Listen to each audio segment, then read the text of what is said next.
Namaskaram. Probably the second most repeated word, oft-repeated word in these last few weeks, apart from coronavirus, is meditation. Everybody is suddenly, people who had never meditated in their lives, never even considered that possibility, are now suddenly talking about meditation, the need to meditate, wanting to meditate. Let us examine this meditation, what this is. First of all, what does the word meditation mean? The English word meditation doesn't really mean anything, in the sense, it doesn't say anything specific. If anybody sits normally with their eyes closed, it's assumed they must be meditating. One can sit with their eyes closed and do many things. You can do japa, tapa, dharana, dhyana, samadhi, shunya, samyama, or you might have just mastered the art of sleeping in vertical postures. So the word meditation in English language doesn't specify anything. Generally we assume, or generally people assume that meditation means dhyana. In Tamil Nadu it's dhyanam, if you go little north, it's dhyana, if you go really up north, it's dhyan. If you go further up, it becomes chan, if you go little more east, it becomes zen. Same thing. So, what is this dimension that we are trying to describe with this word meditation? One fundamental thing that we need to understand is, you cannot do meditation because meditation is a quality. A quality is a consequence of a certain process. You can initiate a process, you can conduct a process. You cannot conduct a quality. Quality is just a consequence. It is like you want flowers in your garden.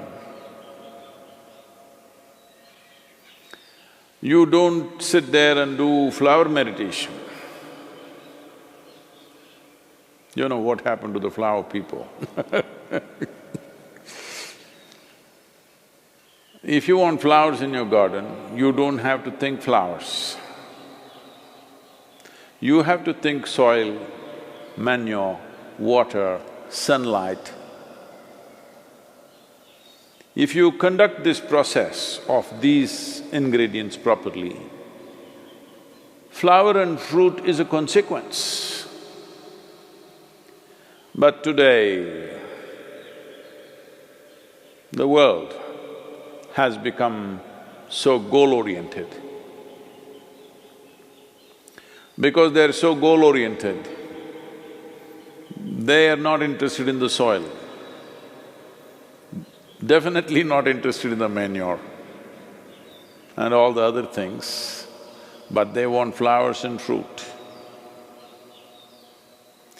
If you want flowers without soil, manure, water and sunlight, well, you will have to settle for plastic flowers. Plastic flowers are very wonderful. Those who think of utility, it serves you in many different ways. It comes with a 5-year guarantee. Flowers are a nuisance. If you keep flowers in your house, You have to look at them at least 5 times in a day, what's happening, are they thriving well or not? But if you keep plastic flowers in your home, 5 years guarantee, unlike your life. If you're alive, there is so much to do. You even have to dodge the virus, invisible virus. But the dead only have to be preserved. So essentially, the dimension and the process that you're referring to as meditation is very life-oriented. When I say life-oriented, today largely you're material-oriented or at the most mind-oriented, maybe emotion-oriented or physical body, which is a material again. Largely life has become like this. People's idea of life is, if someone says, "my life," you're supposed to understand they're talking about their job. They're talking about the economic condition in the country or in the world, about their car, maybe about their dog, sometimes about their husbands or wives. It could be anything. But the only thing that's truly life is what is throbbing in this. This is life. The rest are arrangements that we have made, hoping that these arrangements will allow us to enhance our life. Whether it's education, career, relationships, marriage, children, wealth, whatever. All these things one is after only in the hope that it will enhance our life. As you know, most people, instead of enhancing their life, largely get entangled with these accessories. Accessories have become larger than the life process. Well, I think in a very cruel way, the virus is bringing focus on the life. You suddenly understand your expensive home has become a prison. Your expensive car is as good as junk because you can't drive it, at least for some time.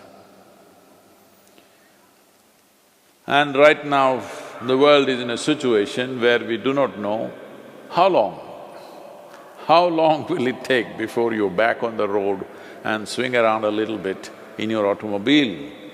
You do not know. So now naturally a whole lot of people are asking all over the world, how to meditate, what should I do? As I said, you cannot meditate, but you can become meditative because it's a quality. If one cultivates their body,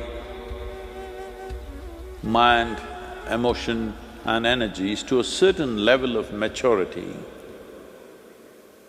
you will be naturally meditative 24 hours of the day.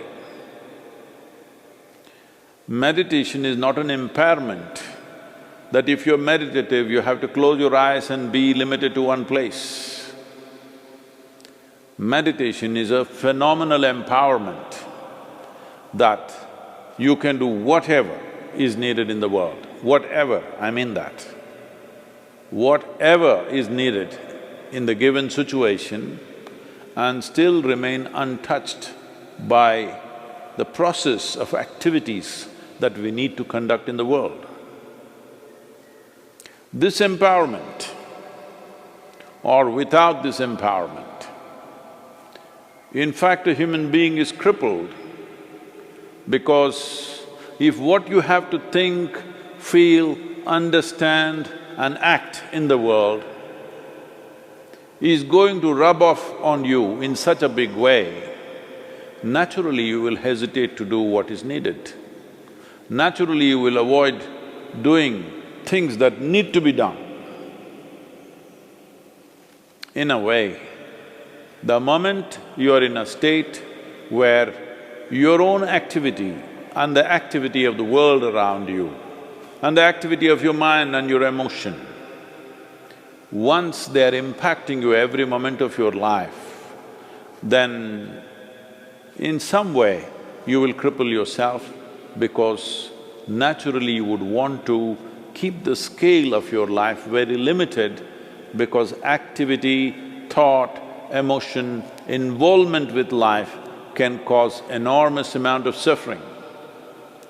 Once there is fear of suffering, knowingly or unknowingly, you will limit the scope and possibilities of your life. Meditation means just this, in a very simple way if we have to put it. If you sit here,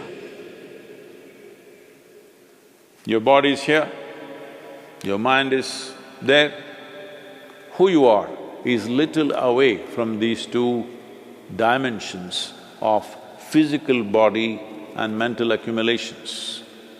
These two accumulations of body and mind, if a little space arises between you and this is the end of suffering. And this is meditativeness.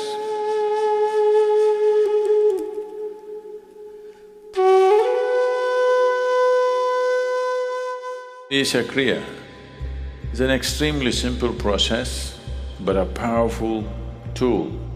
These three ingredients, your breath, your thought and your awareness, in the right combination, if you use them, your ability to use the mind and the body is so greatly enhanced that you almost look superhuman for somebody else.